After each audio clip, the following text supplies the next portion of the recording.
Anisan'ny andrasan'ny maro fatratra ihany koa amin'izao fotoana izao izay filohan'ny FFM makasika io dia nanamafiny avy amin'ny Ankolafy Zafy Albert fa tokony ho tendrena ny filohan'ny teandrim-panjakana ao anatin'ny teteza mita ity ary tokony ny profesora Zafy Albert no hitantana izany. Volaravavy Stefana Rizafy Mandimpona nangona ny vaovao.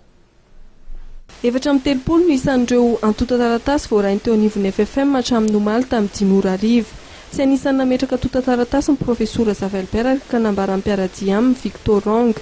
Notsim-pian'ny mpitarika ny ofim-pakopako kosa nefa fa toy ny mpitarika ny androm-panjakana rehetra eo anivon'ny teteza mita dia tokony tendrena mpitarika ny FFM ary tokony omena ny profesora Zafy Albert. Raha ny marina anie dia izao ity teteza mita ity na Iandro Rajoelina zany nitendrena avy tany nitendrena na mipetraka azy ho filohan'ny teteza mita. Ny Premier Ministre nitendrena na mipetraka azy ho filohan'ny teteza mita. Dikan'izay zany raha ohatra ka anao an'izany institution fampihavanana zany dia io efa nitendrena tany Maputo zany président Zafy tokony hitantana an'io ary nefa nandalina sy nandinika hoe inona marina tokony atao mba hampihavana ny malagasy.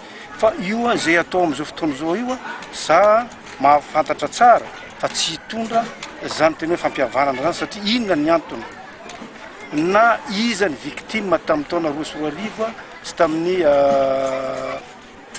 2009 teo tsy fantatry ireo olona izay misy hoe hampihavana zany midika fa maika fotsiny zany ireo olona ireo amin'ile hoe misy vola be angambany amin'ny fampihavanana io andeha anao an'izay ny mahamaika azy.